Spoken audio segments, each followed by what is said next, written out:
Hi everyone, welcome back to my channel UPSC is Easy. We're going to start with a very important series which I'm going to name as the Gold Mine series. इस series का नाम हम gold mine इसलिए रख रहे हैं क्योंकि ये एक्चुअली में आपके मेंस आंसर राइटिंग में काम आएगा और ऑफ कोर्स आपको इसके लिए थोड़े बहुत बेसिक्स क्लियर होने चाहिए, थोड़े बहुत मैप्स क्लियर होने चाहिए. अभी आज का जो लेक्चर हम करने वाले हैं अफ्रीका का मैप आपको पता होना चाहिए. सेकेंडली, आपको थोड़े बहुत फिजिकल जोग्राफी की नॉलेज होनी चाहिए. आज हम देखने वाले हैं physical features of Africa. Very important, I think Africa region ही बहुत इंपॉर्टेंट है और बहुत बार हम ये मिस कर देते हैं while studying for prelims as well as mains. ये दोनों के लिए इंपॉर्टेंट है, so please follow this lecture nicely and judiciously. सबसे पहले आज हम अफ्रीका का रीजन देख रहे हैं और हम देख रहे हैं फिजिकल मैप. हमें क्या यहाँ पे फिजिकल फीचर्स देखने को मिल रहे हैं और आज हम लेमन तरीके से पढ़ने वाले हैं. किसी को कुछ भी नहीं पता है फॉर सपोज कि अफ्रीका में कहाँ पे क्या लाई करता है.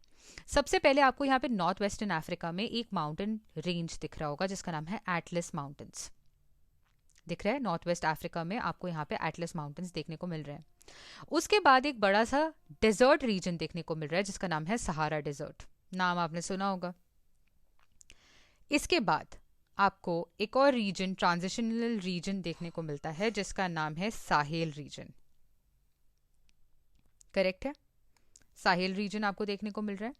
इसके अलावा और क्या क्या आप ध्यान दे सकते हो, यहाँ पे आपको ट्रॉपिकल रेन फॉरेस्ट रीजन देखने को मिल रहा है, ग्रीन में जो है दिख रहा है. इसके अलावा आपको कालाहारी डेजर्ट यहाँ पे देखने को मिल रहा है. राइट. सो ये कुछ चीज़ें हैं जो हमको अभी ध्यान देनी है. सबसे पहले क्या हमने देखा, एटलस माउंटेन्स, फिर हमने देखा सहारा डेजर्ट, फिर हमने देखा साहेल रीजन, फिर हमने देखा ट्रॉपिकल रेन फॉरेस्ट, हमने देखा कालाहारी डेजर्ट. राइट. इतना देख लिया. अभी हम आगे बढ़ के और डिटेल में सारी चीज़ें करने वाले हैं. राइट. एटलस माउंटेन की अगर हम बात करें तो एटलस माउंटेन बनता है due to collision of African and Eurasian tectonic plates. अगर आपने अपनी एनसीईआरटी अच्छे से की है तो आपको पता होगा दो प्लेट्स के कोलिजन से फोल्ड माउंटेन्स बनते हैं. ठीक है. तो ये जो अफ्रीकन और यूरेशियन प्लेट है ये 80 मिलियन ईयर्स अगो जब इनका कोलिजन होने लगा तो एटलस माउंटेन्स बने. ठीक है. इस जो प्रोसेस को, जिसमें दो प्लेट्स एक दूसरे के साथ कोलाइड करती हैं, क्रम्पल करती हैं, फोल्ड करती हैं और क्रिएट करती हैं माउंटेन रेंज को, इसको बोलते हैं कॉन्टिनेंटल कोलिजन और ओरोजेनेसिस. राइट. इतना क्लियर है. आगे हम देखते हैं कि ये जो एटलस रीजन है, एटलस माउंटेन का जो रीजन है ये नॉर्थ वेस्ट अफ्रीका में है और it runs through Algeria, Morocco and टूनीशिया. कैसे ये तीन रीजन से ये रन कर रहा है मैं नहीं बताने वाली हूँ क्योंकि आप अफ्रीका का मैप लास्ट लेक्चर में कर चुके हो तो आपको पता होना चाहिए कि अल्जीरिया, मोरक्को और टूनीशिया कहाँ पर आता है. ठीक है. Also it separates Mediterranean and Atlantic coast. Mediterranean Africa में कहाँ पे है, अफ्रीका के किस तरफ जाने पे आपको मेडिटेरेनियन रीजन मिलेगा, आपको पता है नॉर्थ जाने पे मिलेगा. अटलांटिक कहाँ जाने को मिलेगा, एस शेप का ओशन किस साइड पे होना चाहिए अफ्रीका के, ये भी आपको पता होना चाहिए, हम लास्ट लेक्चर में कर चुके हैं. तो ये इतनी बात तो आपको समझ में आ चुकी होगी. जो एटलस माउंटेन है ये नॉर्थ वेस्ट अफ्रीका में लोकेटेड है, runs through Algeria, Morocco and टूनीशिया और सेपरेट करता है मेडिटेरेनियन और अटलांटिक कोस्ट ऑफ अफ्रीका को फ्रॉम सहारा डेजर्ट. ठीक है. ये जो एटलस माउंटेन है it is divided into 6 ranges और ये 6 रेंजेस के खुद के ओन इकोसिस्टम्स हैं. राइट. आपको मैं एक और बात बता देना चाहती हूँ. इसके पहले कि मैं वो बात बताऊं, एटलस रीजन हम देख लेते हैं. माउंटेन्स ये रहा. ठीक है. अब हम देख लेते हैं कि बाय चांस आपको अफ्रीका का मैप दे दिया है बनाने को और आपको एटलस माउंटेन यहाँ पे दे दिया है तो आप क्या लिखोगे कि ये क्यों बने हैं. फॉल्ट माउंटेन है. कैसे बने हैं, ओरोजेनेसिस प्रोसेस से बने हैं. ठीक है. तो प्लेट जो टेक्टोनिक प्लेट्स हैं उनके कोलिजन से बने हैं. ठीक है. और कौन सी प्लेट का कोलिजन हुआ है यहाँ पे, अफ्रीकन एंड यूरेशियन. ठीक है. इतना क्लियर है. डन. राइट. तो आप एटलस माउंटेन जैसे ही देखोगे ओरोजेनेसिस. ठीक है. फोल्ड माउंटेन कैसे बने हैं, collision of what, African and Eurasian plate. Clear है. हो गया। नेक्स्ट इम्पॉर्टेंट हम जो फीचर देखने वाले हैं वो है सहारा डिजर्ट, राइट। पहले सहारा डिजर्ट के जाने के हम देख लेते हैं एक और चीज़। आपको पता है कि जो ये एटलस माउंटेन है एक फॉल्ट लाइन पे लोकेटेड है। ऑब्वियसली प्लेट टेक्टोनिक्स की बात हो रही है तो ये फॉल्ट लाइन पे लोकेटेड है, इसलिए तो बना है क्योंकि दो प्लेट्स यहाँ पे कोलाइड करके एटलस माउंटेन को बना रही हैं। अब फॉल्ट लाइन पे लोकेटेड है तो क्या होगा, अर्थक्वेक जो होंगे, क्या अर्थक्वेक्स यहाँ पे फ्रीक्वेंट होंगे, राइट तो एक रिवर्स फॉल्ट एक फिनोमिनन है। रिवर्स फॉल्ट क्या होता है आप देख लीजिएगा। जो मोरक्को में अर्थक्वेक आई थी वो रीजन था रिवर्स फॉल्ट का। इतना क्लियर है, इतना समझ आ रहा है। एटलस माउंटेन दो प्लेट्स के कोलिजन से बन रहा है, ऑफ कोर्स फॉल्ट लाइन पे लोकेटेड है, तो इसके आसपास के रीजन्स पे क्या होगा, इसके आसपास के रीजन में अर्थक्वेक्स आने की टेंडेंसीज बढ़ जाएगी। हमने देखा कि एटलस रेंज कहाँ कहाँ पे लाई कर रही है। मोरक्को देखा हमने, अल्जीरिया देखा एंड टूनिशिया देखा, पढ़ा ना मैट, ठीक है। सहारा डेजर्ट देखने की कोशिश करते हैं। यार सहारा डेजर्ट तक तो हम पहुंच नहीं पा रहे हैं पहले हाईएस्ट पीक देख लेते हैं। हाईएस्ट पीक जो है आपका एटलस माउंटेन का, वो देखेंगे आप माउंट टोपकल, ठीक है, जो कि मोरक्को में प्रेजेंट है। माउंट टोपकल जो है वो हाईएस्ट आपका मिलेगा। पीक कहाँ पे मिल रहा है, मोरक्को में मिल रहा है, ठीक है। इतना क्लियर है। एटलस माउंटेन की फीचर्स देख लेते हैं। नेचुरल बैरियर है between Mediterranean and Atlantic coast lines, ठीक है, एंड द सहारा डेजर्ट, ये हमको पता है, हम देख चुके हैं। They also act as weather barrier, causing rain shadow effect that prevents much rainfall from reaching areas beyond the mountains. Obviously कोई भी माउंटेन है तो वो रेन शैडो इफेक्ट तो देगा ही। रेन शैडो इफेक्ट क्या है आपको अपनी एनसीईआरटी से करना है, अदरवाइज जब भी हम एनसीईआरटी कवर करेंगे तो वहाँ कवर हो जाएगा, ठीक है।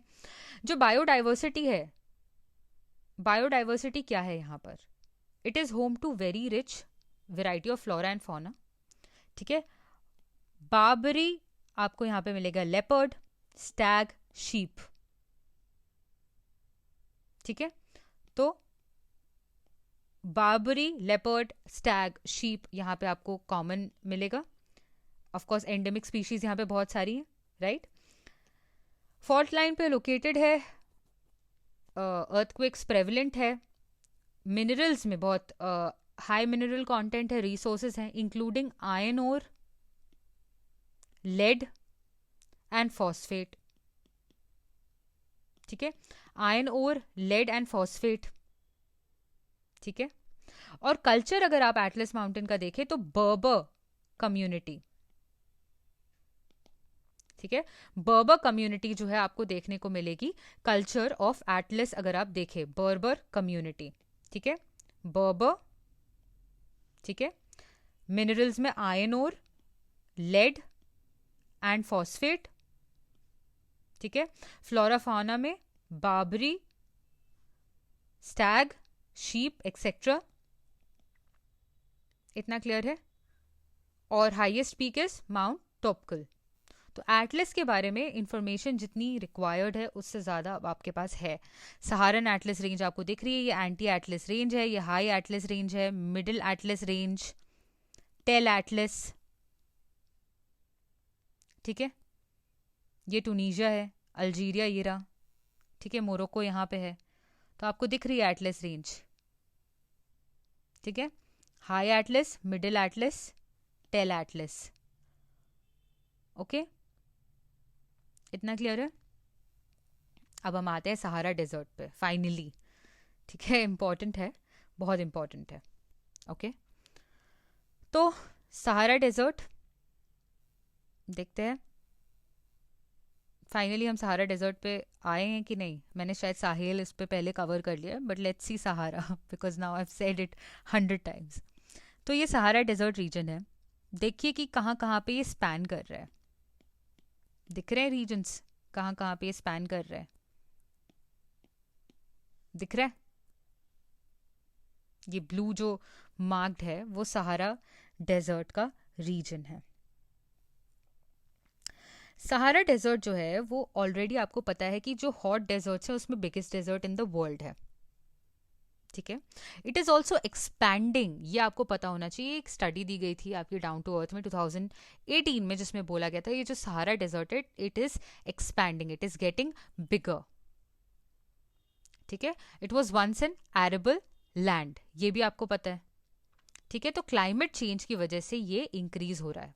तो सहारा डेजर्ट के बारे में जब आप लिखेंगे तो आपको ये पता होना चाहिए कि उसके लिए एक इम्पॉर्टेंट जो चीज़ आप मेंशन करेंगे वो है क्लाइमेट चेंज, जिसकी वजह से the desert is expanding according to various studies, ठीक है। अकॉर्डिंग टू द स्टडी ये बोला जा रहा है कि ये जो सहारा डेजर्ट है ये सिग्निफिकेंटली 20th सेंचुरी में 11 to 18% बढ़ा है, ठीक है, राइट इतना क्लियर है। मतलब क्या है, सहारा डेजर्ट एक्सपैंड हुआ है 20th सेंचुरी में बाय 11 to 18%, ओके। ऑल्सो ये जो स्टडी है ये एक और चीज को आर्ग्यूमेंट पुट फॉरवर्ड करती है कि जो नॉर्दर्न पार्ट ऑफ अफ्रीका है वो ज्यादा वार्म हुआ है than southern part in all season, सारे ही सीजन में जो नॉर्दर्न पार्ट ऑफ अफ्रीका है वो ज्यादा गर्म हुआ है as compared to southern part, ठीक है। तो ये क्लाइमेट चेंज की एक स्टडी है। इसमें से आपको जो याद रखना है या इंपॉर्टेंट है आपके लिए याद रखना वो सिर्फ इतना है कि 20th सेंचुरी में 11 to 18% इंक्रीज हुआ है आपके डेजर्ट में, सहारा डेजर्ट में एक्सपैंड हुआ है। ये तो हो गया कि वाई इट इज एक्सपैंडिंग, तो रीजन है क्लाइमेट चेंज। हम देखना चाहते हैं कि फॉर्मेशन ऑफ सहारा डेजर्ट का रीजन क्या है, चलो देखते हैं। हैडले सेल जो है आपको पता है कि ऑफन रिस्पॉन्सिबल होता है for converting subtropical regions into desert, clear है। इसका रीजन क्या होता है, आपको पता है ट्रॉपिकल रीजन में क्या होता है, क्या होता है यहाँ पर वार्म एयर होती है, वो राइज होती है, रेनफॉल देती है, इतना क्लियर है। लेकिन हैडले सेल और फेरल सेल के पास में क्या होता है ये आप मुझे बताने की कोशिश करो कि यहाँ पे सर्कुलेशन कैसे होती है। अगर आपने ये किया हुआ है आपको पता होना चाहिए, अगर नहीं किया तो please do it from your NCERT, ये बेसिक नॉलेज है। यहाँ से आपकी यहाँ पे डिसेंड कर रही है एयर, ठीक है, राइट। यहाँ पे हैडले सेल बन रहा है और यहाँ पे फेरल सेल बन रहा है, ठीक है। Hadley and this is Feral, कैसे बन रहा है एक और बार देख लो, ये आपने शायद अपने एनसीईआरटी में ये डायग्राम देखा होगा, ठीक है। दिस इज इक्वेटर, यहाँ पे एयर जो है वो ऊपर जा रही है, उसके बाद यहाँ पे वो डिसेंड करेगी, ठीक है, लाइक दिस। तो यहाँ पे हैडले सेल बनेगा, सिमिलरली यहाँ पे भी सिमिलर सिचुएशन क्रिएट होगी, राइट। तो यहाँ पे हैडले सेल बन रहा है और यहाँ पे बन रहा है फेरल सेल, और यहाँ पे क्या हो रहा है, एयर जो है डिसेंड कर रही है, सब ट्रॉपिकल रीजन पे एयर जो है डिसेंड कर रही है, नीचे आ रही है, ठीक है, ओके। और अब आप मुझे बताओ कि सहारा की पोजीशन क्या आपको यहां नहीं नजर आ रही, सहारा यहीं पे है, यहीं पे सहारा में है, इसी एरिया में जहां पे एयर डिसेंड कर रही है। तो एटमॉस्फेरिक सर्कुलेशन जो है वो रिस्पॉन्सिबल है for your desert formation over your Sahara desert की, जब हम स्पेसिफिकली यहाँ पे बात कर रहे हैं, ठीक है। इसे आप ऑफकोर्स जोग्राफिकल नॉलेज थोड़े टेक्निकल टर्म्स यूज करेंगे तो आप ज़्यादा अच्छे से लिख पाएंगे, जैसे कि this is an area of high pressure, of course low pressure area यहाँ पे है जहाँ पे एयर जो है राइज कर रही है, और यहाँ पे जहाँ पे डिसेंड करेगी वहाँ पे हाई प्रेशर एरिया बन रहा है ऑब्वियसली, राइट। तो this is a area of high pressure, right, जहाँ पे हैडले एंड फेरल सेल जो है मीट कर रही है। मैंने आपको बताया यहाँ हैडले सेल बन रही है, फेरल सेल बन रही है, दोनों यहाँ मीट करती हैं, राइट, राइट। और वो यहाँ सिंक कर रही है, ये जो एयर है ये सिंक कर रही है यहाँ, जिसकी वजह से ड्राई क्लाइमेटिक कंडीशन बन रही है यहाँ पर, और यहाँ पे वो आपको दिख रही है एज सहारा डेजर्ट। क्लियर है? राइट? क्या बोला हमने? हैडले सेल देख रहे थे हम, ठीक है, और हैडले सेल से हमने ये देखा कि ऑफ कोर्स ये आपका अर्थ है, राइट? यहाँ पे कहीं पे आपका सहारा डिजर्ट है, ठीक है, ये आपका इक्वेटर है, यहाँ पे एयर राइज हो रही है, यहाँ डिसेंड हो रही है, ठीक है, डिसेंड होने की वजह से यहाँ पे हाई प्रेशर रीजन बन रहा है, जिसकी वजह से आपको यहाँ पे ड्राइंग इफेक्ट मिल रहा है और एक क्या मिल रहा है? डेजर्ट मिल रहा है। यहाँ पे कौन सी सेल्स मीट कर रही है? हैडले सेल मीट कर रही है और फेरल सेल मीट कर रही है, ठीक है। अगर आपको नहीं पता है फिनोमेना, आपको अच्छे से समझना पड़ेगा, वो आपके बेसिक ज्योग्राफी की क्लास में होने वाला है। आई एम सॉरी, यहाँ पे शायद मैं उतने अच्छे से आपको एक्सप्लेन नहीं कर पा रही हूँ, because that is not the aim of this lecture, ठीक है। तो सहारा डेजर्ट की फॉर्मेशन का रीज़न हम देख चुके हैं, ठीक है, राइट? आपको ये समझना पड़ेगा कि क्लाइमेट चेंज की वजह से क्या हो रहा है, राइट? आपको ये समझना पड़ेगा कि ये जो हैडले सेल है, इसका इंटेंसिफिकेशन होने लगा है बिकॉज ऑफ क्लाइमेट चेंज। अगर हैडले सेल का इंटेंसिफिकेशन होगा क्लाइमेट चेंज की वजह से, तो और ड्राइंग कंडीशन बनेगी और एक्सपेंशन ऑफ ये आपका डेजर्ट होगा, राइट? तो क्लाइमेट चेंज से इंटेंसिफिकेशन ऑफ हैडले सेल बनने की कंडीशन बन रही है, ठीक है। तो साइंटिस्ट जो है, रिसर्चर्स जो है, उन्हें ये फियर है कि दिस में widen the Hadley cell leading to northward expansion of sub tropical deserts, ठीक है। अब ये सिर्फ सहारा पे लागू नहीं होता है, ठीक है, सारे ही सब ट्रॉपिकल डेजर्ट्स जो है, जो इस कंडीशन की वजह से बन रहे हैं, उन सब पे ये अप्लाई होता है कि क्लाइमेट चेंज की वजह से आपका हैडले सेल जो है वो वाइडन होगा एंड नॉर्थवर्ड एक्सपेंशन हो जाएगा आपके सब ट्रॉपिकल डेजर्ट्स का, राइट? इतना क्लियर है, right? Before we go to Kalahari desert, हम कुछ और देख लेते हैं। वो है एक रीजन जिसका नाम है साहेल रीजन, ठीक है। This is your Sahel region, ठीक है। साहेल रीजन को कैसे हम डिफाइन करने वाले हैं? ये सेमी एरिड रीजन है, कैसे पता चलता है वो हम देखेंगे। डेजर्ट के पास है पहले, तो कैसा ही हो सकता है, ठीक है। ऑफकोर्स यहाँ पे बहुत ज़्यादा ऐसा तो नहीं है कि रेनफॉल हो रही होगी अगर डेजर्ट से जुड़ा हुआ रीजन है तो, राइट? सो आपको देखना है कि जो साहेल है, this is eco climatic biogeographic realm of transition in Africa between Sahara to the north and Savannah to the south. तो सुडानियन सवाना जो है और आपका जो सहारा है, उसके बीच का eco climatic biogeographic realm of transition है ये साहेल रीजन। क्या बोला मैंने? जो आपका सुडान है, सवाना, बेसिकली सुडानियन सवाना, और जो आपका सहारा है, डेजर्ट, उसके बीच का eco climatic biogeographic realm of transition है, ठीक है, साहेल रीजन। ट्रांजिशन एरिया है, सेमी एरिड क्लाइमेटिक कंडीशंस है, राइट? राइट? ये कहां तक जा रहा है ये हम देखने की कोशिश कर रहे हैं। यहां रेड सी तक जा रहा है। साहेल पार्ट जो है इट इंक्लूड्स सेनेगल, मॉरिटेनिया, माली, कर रहे, yes, Burkina Faso, Niger, Nigeria, Chad, Sudan, Eritrea, ठीक है, and extreme north of Ethiopia भी जा रहा है, ठीक है, एक्सट्रीम नॉर्थ ऑफ कैमरून भी आपको देखने को मिल जाएगा, CAR भी देखने को मिल जाएगा, ठीक है। तो ये पूरा एरिया जो है ये साहेल रीजन है, ओके, राइट? ये साहेल रीजन एक्चुअली में बहुत न्यूज में है, उसका भी हम रीजन देख लेते हैं।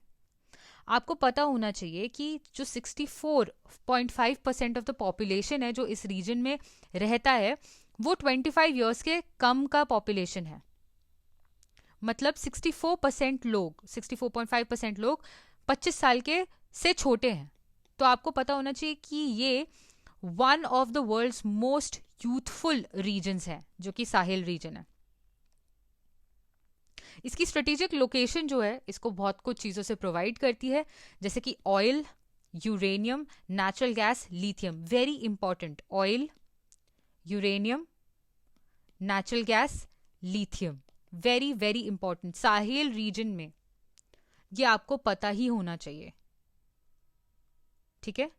ओ U which is your oil and uranium, L N which is your lithium and natural gas, O U L N, ठीक है। Of course oil, natural gas, uranium, lithium, ठीक है। O U L N way, या फिर O N L U, जैसे आपको याद रखना है इसको याद रखो, ठीक है। इकोनॉमिक इंटरेस्ट इस वजह से यहां पे इस रीजन पे बनता है, ठीक है।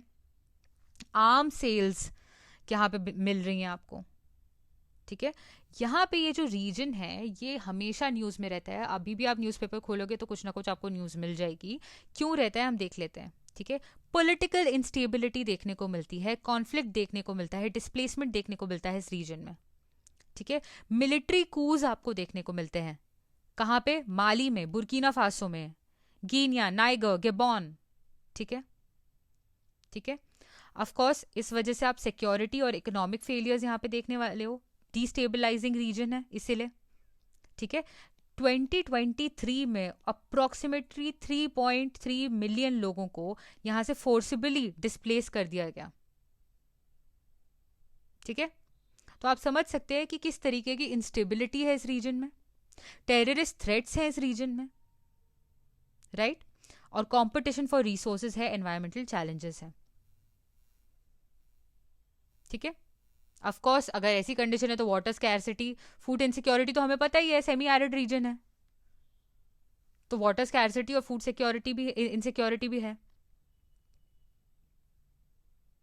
राइट। आपको पता होना चाहिए कि जो ये साहेल रीजन है यहाँ पे प्राइमरी सोर्स ऑफ इनकम जो है वो एग्रीकल्चर से आता है,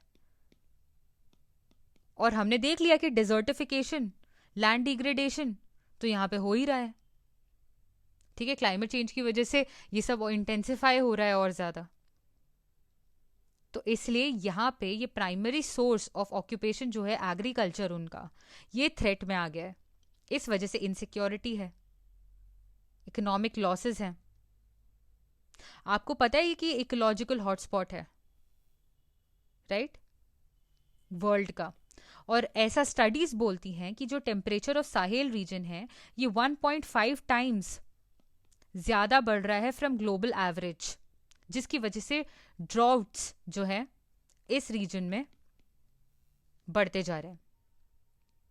क्या क्या प्रॉब्लम्स हमने साहेल रीजन में देखी, military coups, force displacement, terrorism, food insecurity, water scarcity, semi arid region है, राइट। क्या यहाँ पे हमने रिसोर्सेज देखे, oil, natural gas, lithium and uranium, right. 2023 में हमने देखा 3.3 ऑलमोस्ट मिलियन लोगों का डिस्प्लेसमेंट, फोर्स डिस्प्लेसमेंट, राइट। इसके बाद हमने क्या देखा, 1.5 टाइम्स ज्यादा इंक्रीजिंग, मतलब इस तेजी से ज्यादा इंक्रीज हो रहा है ग्लोबल टेम्परेचर के मुकाबले, ग्लोबल एवरेज के मुकाबले साहेल रीजन का टेम्परेचर इतने टाइम्स फास्टर, ठीक है, दैन द ग्लोबल एवरेज।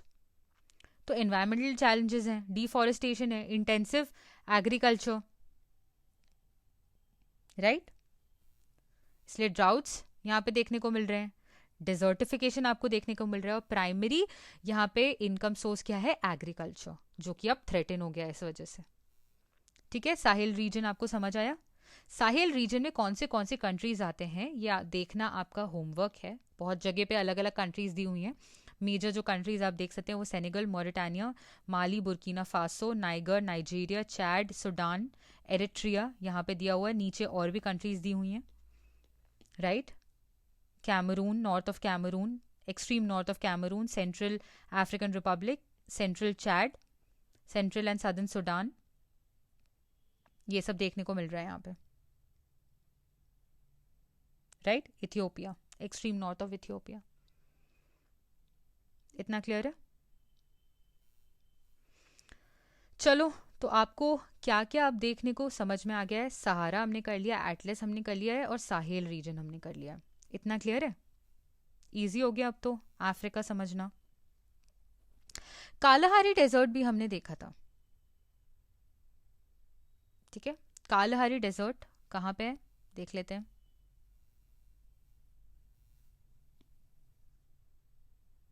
इसके अलावा एक और डेजर्ट यहाँ पे दिख रहा है जिसका नाम है नामिब डेजर्ट, नामिब, और यहाँ पे कालाहारी, राइट। नामिब और Kalahari desert, right. Namib desert हम पहले देखते हैं, राइट। वेस्टर्न कोस्ट पे ये है, क्या ये हमें वेस्टर्न कोस्ट पे दिख रहा है? दिख तो रहा है, ठीक है, ऑफ सदर्न अफ्रीका, ठीक है। यहाँ पे एक कोल्ड करंट, जब आप ओशन करंट्स पढ़ेंगे आपके ज्योग्राफी में तो आपको समझ में आएगा कि कोल्ड करंट्स क्या है, यहाँ पे कौन सी कोल्ड करंट है। बट अभी आप, अगर आपने नहीं पढ़ा है तो आप सुन लो, और जिन्होंने पढ़ा है वेल एंड गुड, आपको समझ में आने वाला है कि यहाँ पे कोल्ड बेंगुएला करंट देखने को मिलती है, राइट। ये कोल्ड बेंगुएला करंट रीजन है डेजर्ट फॉर्मेशन का एक तरीके से, ठीक है। कैसे? एक्चुअली ये जो करंट है ये कूल कर देती है यहाँ की एयर को, और मॉइस्चर अवेलेबिलिटी जो है वो कम हो जाती है। ऑफ कोर्स आपको पता होना चाहिए कि जो कूलर एयर है उसमें मॉइस्चर अवेलेबिलिटी जो है वो कम होती है, राइट। इसलिए यहाँ पे एरिड कंडीशंस क्रिएट हो जाते हैं, ठीक है। तो हमने जब सहारा डेजर्ट देखा तो हमने देखा कि कैसे हैडली और फेरल सेल के कॉन्फ्लुएंस पे, जहाँ पे एयर डेसिकेट कर रही है, नीचे की तरफ सिंक कर रही है, उस वजह से हाई प्रेशर कंडीशन क्रिएट हो रहा है और वहाँ पे डेजर्ट बन रहा है। जब हम नामिब डेजर्ट की बात कर रहे हैं तो हम देख रहे हैं कि कैसे ओशन करंट यहाँ पे रिस्पॉन्सिबल है for the desert formation over here, right. Rain shadow effect भी एक रीजन है वहां पे डेजर्ट फॉर्मेशन का। एक्चुअली ये जो सिचुएटेड है नामिब डेजर्ट, ग्रेट एस्कार्पमेंट के पास में सिचुएटेड है, ग्रेट एस्कार्पमेंट के पास में ये सिचुएटेड है, जिस वजह से रेन शैडो रीजन यहाँ पे आपको देखने को मिल रहा है, ठीक है। By the time it descends on the Namib desert it is dry, contributing to desert's aridity, ठीक है। तो यहाँ पे दो कंडीशंस हमने देख ली। पहली cold Benguela current, second great escarpment which creates a rain shadow effect, right। जो नामिब डेजर्ट है ये one of the oldest desserts of the world है, 55 to 80 मिलियन ईयर ओल्ड है, ठीक है। नेक्स्ट हम देखते हैं कालाहारी डेजर्ट, वो भी हमने देखा था, कहाँ पे है देख लेते हैं, ये रहा Kalahari desert, right. Kalahari desert की जो लोकेशन है ये भी आप देखेंगे कि सेमी एरिड सैंडी बेसिन है, राइट। कहाँ कहाँ पे इसकी स्ट्रेचेस हैं ये भी देख लेते हैं। बोत्सवाना में है, नामीबिया में है, साउथ अफ्रीका में है। Botswana, Namibia and south Africa, ठीक है। BNS कालाहारी की बात कर रहे हैं, ठीक है। Semi, it is classified as semi desert.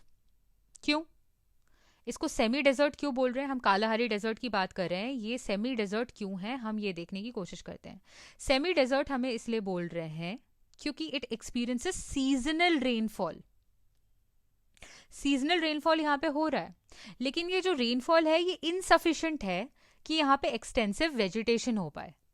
ये रीजन है वाई कालाहारी डेजर्ट जो है इसको हम क्या बोल रहे हैं, सेमी डेजर्ट।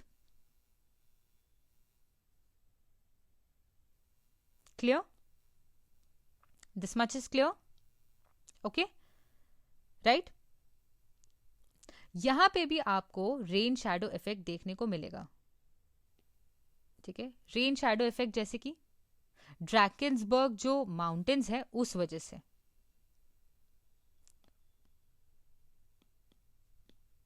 ठीक है, तो रेन शैडो इफेक्ट यहाँ पे देखने को मिल रहा है, ब्लॉक हो जा रहा है उस वजह से moisture bearing winds from Indian ocean contributing to the dryness.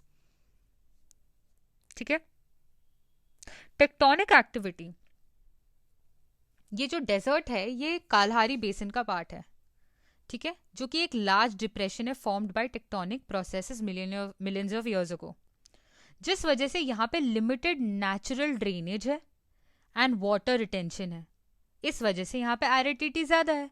तो हमने यहाँ पे दूसरा कंडीशन क्या देखा डेजर्ट फॉर्मेशन का, टेक्टोनिक एक्टिविटी। ये कैसे बनी, ये जो कालहारी डेजर्ट है ये कालहारी बेसिन का पार्ट है जो कि एक डिप्रेशन है जो टेक्टोनिक प्रोसेस की वजह से बना है। ठीक है, इस वजह से यहाँ पे नेचुरल ड्रेनेज जो है और वाटर रिटेंशन वो लिमिटेड है, इस वजह से यहाँ पे एरिडिटी बढ़ जाती है। राइट, सीजनल वेरिएबिलिटी है क्या, हाँ सीजनल वेरिएबिलिटी है। ठीक है, while Kalahari does receive some rainfall, it is highly unpredictable. ठीक है, and long periods of drought are common, इस वजह से डेजर्ट कंडीशन बढ़ती जाती है। सीजनल यहाँ पे रेन तो है हमको पता है, लेकिन ये इनसफिशिएंट है। तो ये जो दोनों डेजर्ट्स हैं ये ओ करते हैं अपनी एग्जिस्टेंस को ocean currents, mountain ranges, rain shadow जिसकी वजह से बनता है, रीजनल क्लाइमेटिक पैटर्न्स जो कि रिस्ट्रिक्ट करती है रेनफॉल। राइट, क्लियर हुआ, क्या पता चल रहा है आपको? ये जो दोनों डेजर्ट्स हैं ये ओ करती है अपनी एग्जिस्टेंस किन किन चीजों को, ओशन करंट्स, माउंटेन रेंजेस जिस वजह से रेन शैडो रीजन बनता है, रीजनल क्लाइमेटिक पैटर्न जिस वजह से रिस्ट्रिक्ट होता है रेनफॉल। राइट, नाबेब की जो हमने पोजीशन देखी वो एक्चुअली फॉर्मेशन उसका है closely tied to coastal position and age, हमको पता है ये वन ऑफ द ओल्डेस्ट है। ठीक है, और कालहारी की अगर हम कंडीशन देखें तो वो मोस्टली इसलिए है क्योंकि वो इनलैंड लोकेशन है उसकी, और interaction between atmospheric patterns and topography. Clear है इतना? इतना क्लियर हो गया? राइट, ओके, कुछ और चीजें भी देख लेते हैं यहाँ पर, ज्योग्राफी और क्लाइमेट देख लेते हैं। सहारा की डिजर्टिफिकेशन जो है वो लार्ज स्केल क्लाइमेटिक चेंज की वजह से, शिफ्ट्स इन अर्थ ऑर्बिट की वजह से आप देख रहे हैं कि यहाँ पे डिजर्टिफिकेशन होती जा रही है। ठीक है, क्या बोला हमने, सहारा की जो डिजर्टिफिकेशन हम देख रहे हैं क्लाइमेट चेंज की वजह से हो रही है और शिफ्ट ऑफ अर्थ ऑर्बिट की वजह से हो रही है। अर्थ की जो ऑर्बिट है उसकी शिफ्ट की वजह से और क्लाइमेटिक चेंज की वजह से आप देख रहे हैं डिजर्टिफिकेशन। नामिब की अगर आप बात करें, it is link to Asian tectonic activities and Benguela. ठीक है, जो परसिस्टेंट कोस्टल एरिडिटी आपको देखने को मिल रही है। आपको ये भी पता होना चाहिए कि जो नामिब डेजर्ट है it is much older than Sahara. ठीक है, while Sahara's transition into a desert happened relatively recently in geological terms, Namib has been arid for tens of millions of years. ये समझना पड़ेगा कि जो नामिब डेजर्ट है ये सहारा से बहुत ज़्यादा पुराना है। साइज एंड लोकेशन की अगर बात करें तो सहारा इज मच लार्जर और नॉर्थ में ये पोजिशनड है, right, across Africa, north western में अफ्रीका के, टू बी वेरी ऑनेस्ट। ठीक है, नामिब जो है इट इज स्मॉलर और south western coast of Africa में है। ठीक है, अटलांटिक ओशन प्रॉक्सिमिटी में और बेंगुएला करंट की वजह से ये यहाँ पे डेजर्ट कंडीशन फॉर्म हुई है। अब आप मुझसे पूछोगे कि बेंगुएला करंट तो हमने पढ़ा, ठीक है, जिस वजह से क्या बना हमने वो पढ़ा है, नामिब डेजर्ट। ठीक है, ये एक एग्जाम्पल है कोल्ड करंट की वजह से, कोल्ड ओशन करंट की वजह से डेजर्ट कैसे फॉर्म हो रहा है। ठीक है, मैं आपको ये सब इसलिए पढ़ा रही हूँ क्योंकि व्हेन डेजर्ट फॉर्मेशन का आंसर आएगा या कुछ भी आंसर आएगा तो you will be well versed with what are the conditions because of which deserts are formed. ठीक है, या फिर एरिड रीजन क्यों बन रहा है। ठीक है, different different conditions with examples आपको पता हो जाएंगी by the end of our physical maps. ठीक है, आपको इतनी सारी डिफरेंट कंडीशंस अफ्रीका में ही देखने को मिल जा रही हैं कि आपको अफ्रीका करते करते ही बहुत सारा पता हो जाएगा। Right, so cold ocean currents कैसे कंट्रीब्यूट करती हैं डेजर्ट बनाने में, ये देखने की हम कोशिश करते हैं। Cooling the air. ये जो कोल्ड करेंट्स है लाइक बेंगुएला, ये क्या करती हैं, ये कूल कर देती हैं एयर अबव देम, राइट।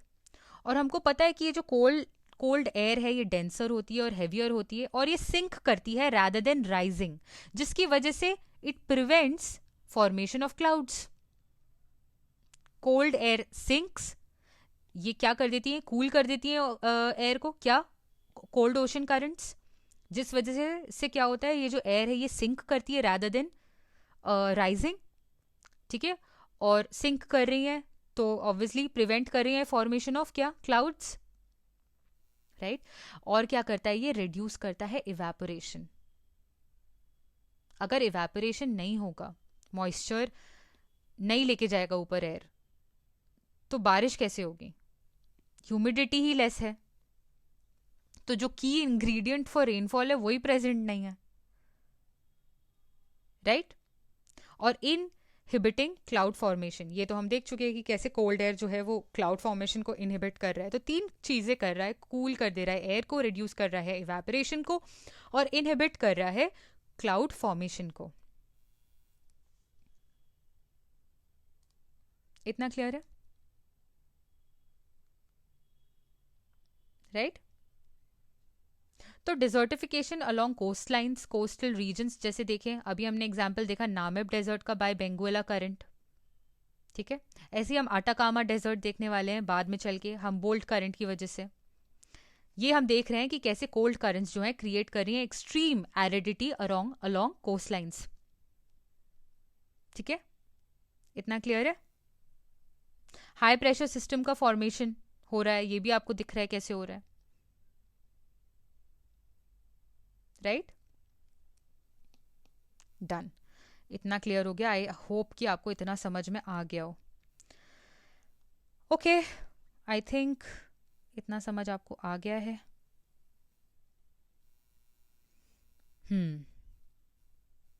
अब देख के डर नहीं लग रहा होगा, बहुत सारी चीज़ें आपको पता दिख रहा होगा कि ये आपने सहारा कर लिया, साहेल कर लिया, एटलस माउंटेन कर लिया, कालहारी डेजर्ट कर लिया और नामिब डेजर्ट कर लिया, तो आपने बहुत सारी चीज़ें कर ली। अब हम देखने वाले हैं रिफ्ट वैली।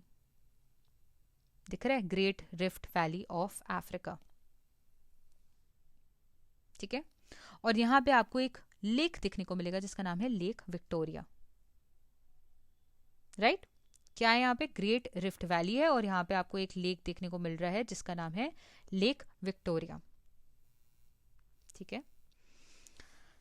रिफ्ट वैली कैसे फॉर्म होती है, जब 2 टेक्टोनिक प्लेट्स जो हैं वो एक दूसरे से दूर जा रहे हो, if they are moving apart, तो एक लो लैंड रीजन क्रिएट होता है, ठीक है। तो रिफ्ट वैली क्या है, रिफ्ट वैली है एक लो लैंड रीजन जो कि फॉर्म हो रहा है where earth's tectonic plates are moving apart और दे आर रिफ्टिंग, ठीक है, राइट। तो रिफ्ट वैली कहाँ कहाँ पे आपको मिल सकती है, ऑन लैंड तो मिलती ही है and at the bottom of oceans भी मिलती है, ठीक है। सी फ्लोर स्प्रेडिंग की वजह से वहां पे फॉर्म हो रही होती है। रिफ्ट वैली और रिवर वैली में डिफरेंस क्या है, ठीक है। रिफ्ट वैली, रिवर वैली और ग्लेशियल वैलीज बेसिकली, ठीक है। ये है कि जो रिफ्ट वैली है उसका रीजन जो है वो टेक्टोनिक एक्टिविटी है, इरोजन नहीं है। जो आपकी ये रिवर वैली है या ग्लेशियल वैलीज हैं ये इरोजन की वजह से बनती हैं, राइट। लेकिन जो रिफ्ट वैली है वो टेक्टोनिक एक्टिविटी की वजह से बन रही है, जब 2 प्लेट्स जो है एक दूसरे से ऑपोजिट डायरेक्शन में मूव कर रहे हैं, एक दूसरे से दूसरे डायरेक्शन में जा रहे हैं, तो यहाँ पे रिफ्ट बन जाएगा, राइट। सपोज 2 प्लेट्स हैं, ये तो प्लेट जैसा लग नहीं रहा है बट फिर भी let me draw plate 1, plate 2, ठीक है। अब ये ऑपोजिट डायरेक्शन में अगर जाने लग गए तो यहाँ पे एक रिफ्ट बन जाएगा, उसी को रिफ्ट वैली बोल रहे हैं, ठीक है। इट इज़ दैट ईजी, उससे ज़्यादा मत सोचो, बिल्कुल लेमन लैंग्वेज में पढ़ो, बिल्कुल डिटेल में जाने की, ऑफकोर्स हम डिटेल में ही पढ़ रहे हैं बट लाइक लेमन लैंग्वेज में पढ़ो, ठीक है, वरना मुश्किल हो जाएगा सब कुछ करना कवर, ओके। ये जो रिफ्ट वैली है ये ईस्टर्न अफ्रीकन रिफ्ट वैली का पार्ट है, हमको पता है ये बात, राइट। ये जो वैली का रीजन है एक्चुअली यहाँ पे 3 टेक्टोनिक प्लेट्स मीट करती हैं, ठीक है, 40 मिलियन ईयर्स अगो जब ये टेक्टोनिक प्लेट स्प्लिट हुई, इसकी वजह से ईस्ट अफ्रीकन रिफ्ट वैली बनी, राइट? ठीक है, तो the valley is 30 to 40 miles wide, आप समझ सकते हो, on average, but it reaches nearly 300 miles at the widest section in Danakil Desert in northeastern Africa. तो आप समझ सकते हो जो वाइड जो विड्थ है इस वैली की, वो एक्चुअली एवरेज उसका 30 to 40 माइल्स ही है, लेकिन उसका जो वाइडेस्ट विड्थ है वो है 300 माइल्स का, और वो जो वाइडेस्ट सेक्शन है वहां पे आपको दानाकिल डेजर्ट मिलेगा of Africa, Danakil desert Africa. ठीक है, विड्थ हमने देख ली। अब आप देखिए कि ये जो स्टीप वॉल्स हैं इस वैली की, वो एक्चुअली 3000 फीट तक जाती है, ठीक है, अबव द वैली फ्लोर। और कहीं कहीं पे जो क्लिफ्स हैं वो एक्चुअली 9000 फीट तक भी जा रहे हैं। आप मुझे बताओ, अगर प्लेट्स दो ऑपोजिट डायरेक्शन में मूव कर रही हैं तो वो जियोलॉजिकली एक्टिव रीजन तो हो गई, और जियोलॉजिकली एक्टिव रीजन अगर वो होगा तो आपको वहां पे volcanoes, hot springs, geysers, earthquakes, ये सब कॉमन एक्टिविटी देखने को मिलेगी। तो वोल्केनोस, हॉट स्प्रिंग्स, गीजर्स और अर्थक्वेक्स यहाँ पे आपको देखने को मिल रहा है, ऑब्वियसली, क्योंकि जियोलॉजिकली एक्टिव है। क्यों? दोनों प्लेट्स ऑपोजिट डायरेक्शन में जा रही हैं, कुछ ना कुछ तो होगा, अर्थ के अंदर से कुछ तो आएगा, राइट? आपको ये भी पता चलेगा ऑब्वियसली, अब वो अगर इधर उधर ब्रेक हो रहे हैं तो यहाँ पे छोटे छोटे लेक्स बन जाएंगे, राइट? अगर प्लेट्स जो हैं वो शिफ्ट हो रही हैं